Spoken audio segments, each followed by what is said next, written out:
I just want to say about this issue anyway. Paulo Cruzada. Anyway, why do you even say that to Teacher Vincent Ramos? Like I said to you, I want to read the.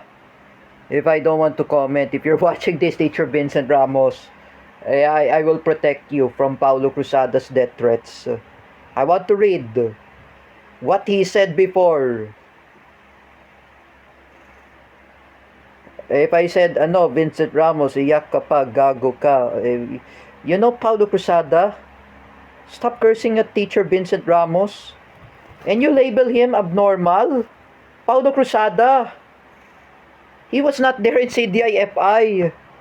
Teacher Vincent Ramos, he was working in Emilio Aguinaldo International School.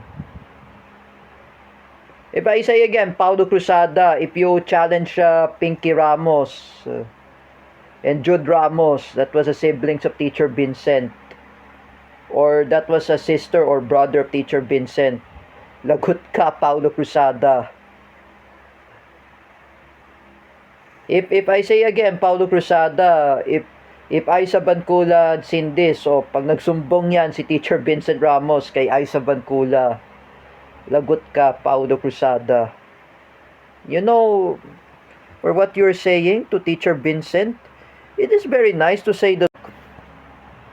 Why do you even say that, Paulo Cruzada, sabugin ko pa ang bahay mo, Teacher Vincent Ramos? Even Ate Dina Guillermo, she said it. Sabugin ko pa ang bahay ni Teacher Vincent Ramos. Iyak kapak ulol kayo, J. Rick Silva at Vincent Ramos. It is very nice to say those words. Remember, Paulo Cruzada and Ate Dina Guillermo, both of you. If I say again, pag kinasuhan kayo ni Teacher Vincent Ramos, there is no chance to both of you will say, Teacher Vincent Ramos will report you to the NBI Cybercrime Division. If they're gonna report you, if they got police blotter. If the police blotter both of you, Paulo Cruzada and Ate Dina Guillermo, both of you will be in prison.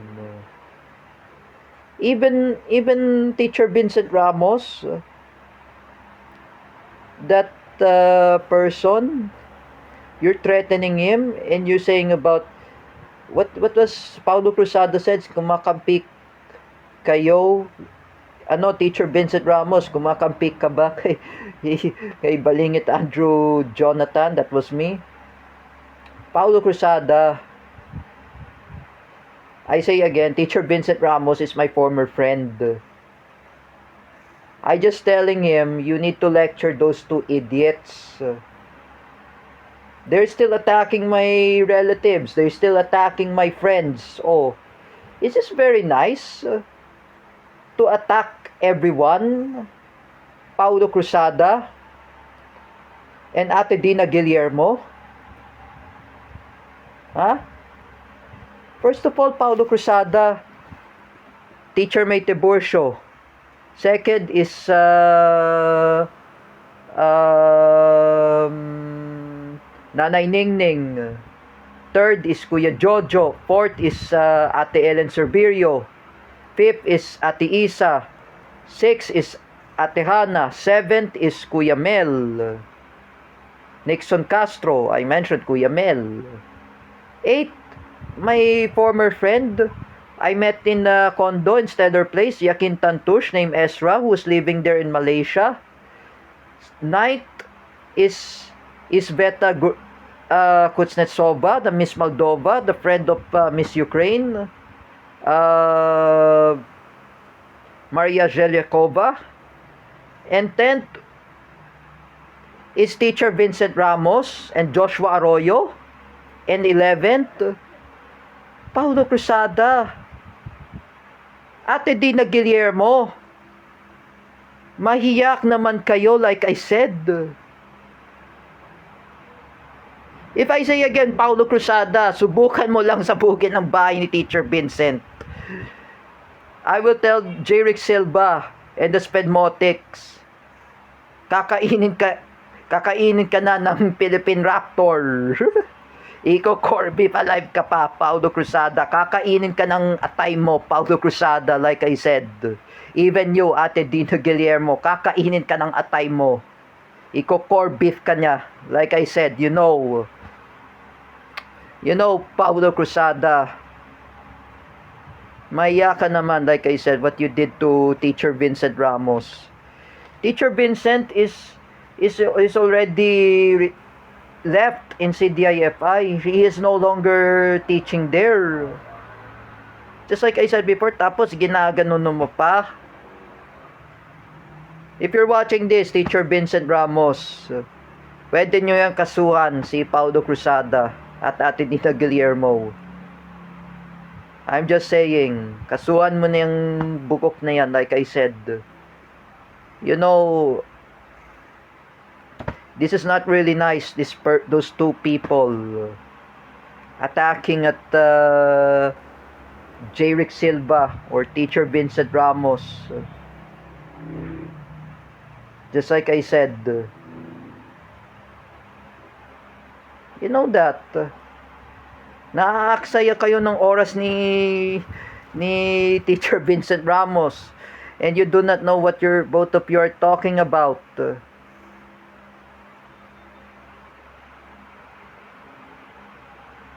Oh,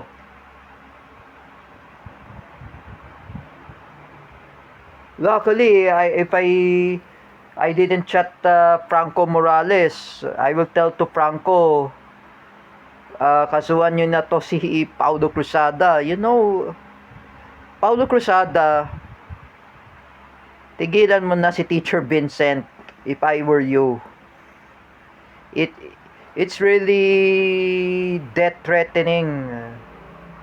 Lots of death threats over in the place. You know, I'm just gonna tell everyone. First of all, you harassed Jens Manaid, even Alan Manaid, that was his brother. And next is Teacher Vincent. If I say again to both of you, Teacher Vincent Ramos, Jens Manaid, if you're watching this, even I'm saying to Pinky Ramos and Alan Manaid, file the cases against Paulo Cruzada and Ate Dina Guillermo. I will not going to tolerate their behaviors. Because I just want to tell to Teacher Vincent Ramos, lecture Paulo Cruzada and Ate Dina Guillermo to stop threatening my relatives, even my friends in CDIFI, my former friends. Oh, first of all, Paulo Cruzada, what if Teacher Vincent Ramos read this? Oh, if Paulo Cruzada says, patayin ko si Rodrigo Duterte. Remember, Paulo Cruzada, Teacher Vincent Ramos is a diehard Duterte supporter. Even Jens Manaid is also a diehard Duterte supporter. Both of them. Wag mo sila ganunin.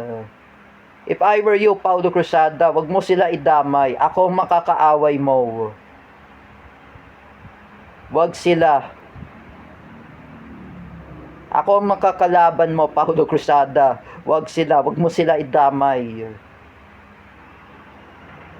Even Joshua Arroyo's girlfriend, you calling his girlfriend is pangit? Did you label same as Jeric Silva, pangit? Napaka-bobo mo, Paulo Cruzada. And Ate Dina Guillermo, you know, nakakaiya nito, like I said, it's really nonsense. That is a cyberbullying.